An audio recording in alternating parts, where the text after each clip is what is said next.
Release our director. Release our director. We want our freedom. A small crowd of youths flying what they call the Biafran flag line the streets to lend their voice to the latest agitations for a separate entity and in defiance to police warnings. The armies and SACs and police came in that summit road. They shot tear gas at us, but we did wrong.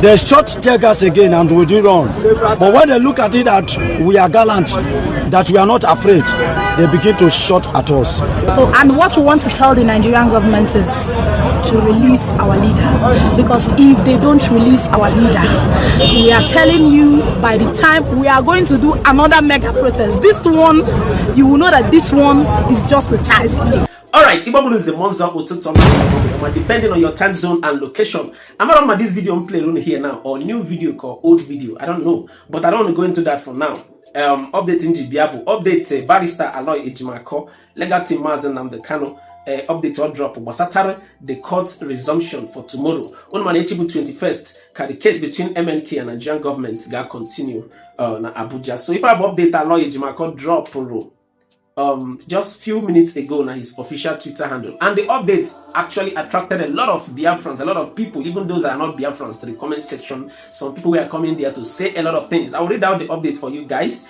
in our screen again. Now this is the update. After that, I'll go down some comments from people that Biafrans should actually put into consideration. So if I have the update, and it says the legal team, including 2 of our sons, just concluded today's visitation of Mazi Nnamdi Kanu.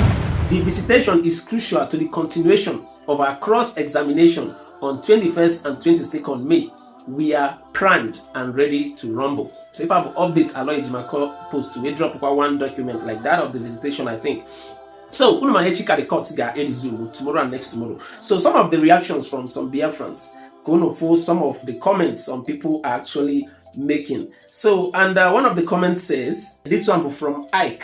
He was replying to this update. He said, continue the good work you are doing. The fact remains that this trial is illegal. Any judge who accepts this illegal trial in their courtroom does not deserve to be a judge. Before any trial, they should first provide evidence of his return to Nigeria. So if I be from Ike. And then this another comment from Ike again says, since Simon was detained, unknown gunmen activities in the southeast has dramatically rescinded to its low-end proof that the government is actually the one behind it. Anyone who doesn't understand the level of game these politicians are playing with humanity in Nigeria is a lost soul. So another comment from August said, I'm a lawyer, keep deceiving yourself and your gullible followers. Nnamdi Kanu is a terrorist and he must face the consequences of his action in Southeast. Like, Asonia Putana have proved that Nnamdi Kanu is a terrorist. Can he actually prove that? Let's go ahead. This one from Stella Azuka said, we thought Nnamdi Kanu was not supposed to be tried in Nigerian courts. According to the Nigerian courts, why is he in courts? It is Nigeria that's supposed to be tried for kidnapping and torturing Nnamdi Kanu. What is his error all about? Nigeria is evil and should be on trial.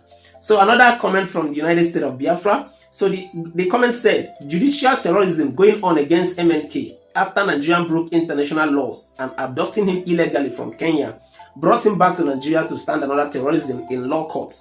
My question remains, after this judicial terrorism against him, what next? Alright, so let's go ahead. This comment is from King's Coast, and the comment says, the admitted exhibits that you guys allowed against Nnamdi Kanu, how una go take do am? We need clarity. Okay, so this other one from Francis Nna said, sorry, but at this point, I'm not sure MNK will get a fair trial. The so-called evidence that are being admitted is worrisome. So this and some other comments on the comment box of this post. So right now I'm going to play on this other video. This is a protest. That's not an Enugu. I don't know how recent this video is. I'm going to call old video, call new video. But the video has been trending where innocent Biafran citizens put on the streets of Enugu State we now protesting for the release of Mazi Nnamdi Kanu. So I will leave you guys to watch the video. The police IG or one police personality interviewed in this video, and he said something regarding this protest. So I will leave you guys to watch the video. After watching the video, drop one opinion again in the comment section. Ikabaro to start the video. Kandozo we mobile for ya. Tomorrow na one nechi both the day the court trial will resume fully. Let's see what the proceedings and the outcome will look like. We'll pray for freedom for Mazen, the Kanu leader of the indigenous people of Biafra. So watch the rest of the video, guys. I'll be ready. The normally placid streets of Enugu burst into intense activity for probably the wrong reasons. Release our director. We want our freedom. A small crowd of youths flying what they call the Biafran flag line the streets to lend their voice to the latest agitations for a separate entity and in defiance to police warnings. The armies and SACs and police came in that summit road. They shot tear gas at us, but we did wrong. They shot tear gas again and we did wrong. But when they look at it that we are gallant, that we are not afraid, they begin to shoot at us. So, and what we want to tell the Nigerian government is to release our leader. Because if they don't release our leader, we are telling you by the time we are going to do another mega protest. This one, you will know that this one is just a child's play. In response to the protesters' allegation that some of them were shot by security operatives, the Enugu State Police Command insists that the demonstrations have so far been peaceful and there's been no violence anywhere. All of a sudden, someone is seen, coming up, and in their large numbers. So in that case, what we will try to do is to manage the situation so that it does not degenerate into uncontrollable situation, because you might even try to, whatever thing you do might even meet resistance, and in that case we begin to talk about genocide, and we don't want to be identified with that.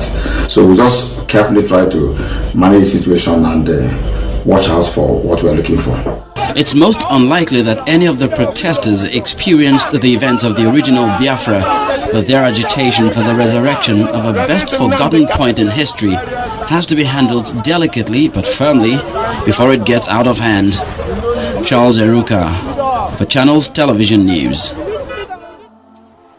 And to look further into the agitation of the Biafra youths, let's now join Linda Higbe from our Abuja studio. Over to you now, Linda.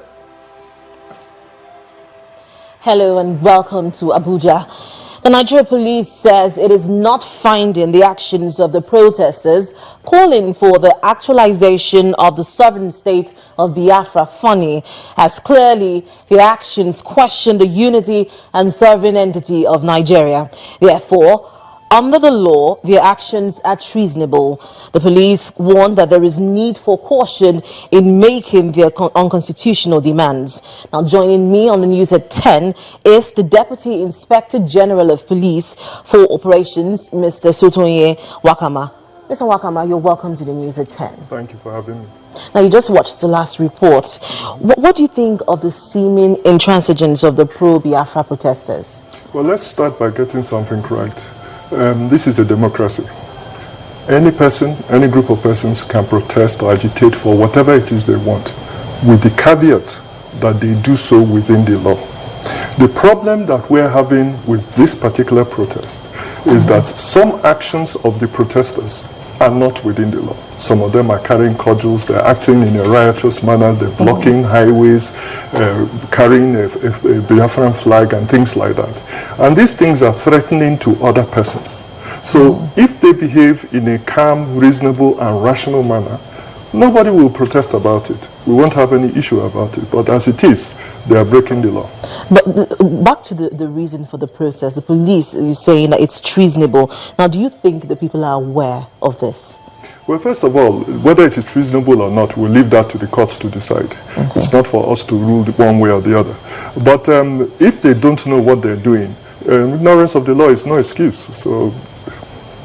And the Inspector General of Police on Friday issued a warning on this ongoing mass protest. But clearly, it is being defied by the protesters. So what do we expect next from the police?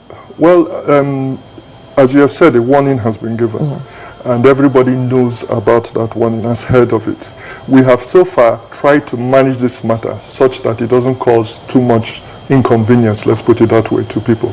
But if it continues, and if it continues outside the ambits of the law, then the police will take the necessary action that the law dictates. By necessary action, what do we mean? You will arrest and prosecute people. Okay, now, one of the demands of these young men is that their leaders are being held in by security operatives. Do you have any of their leaders in your custody? Not to my knowledge, but we are aware that I think one of the leaders, KANU'S, has been apprehended, maybe by one of the other security services. Not the Nigeria Police Force? No.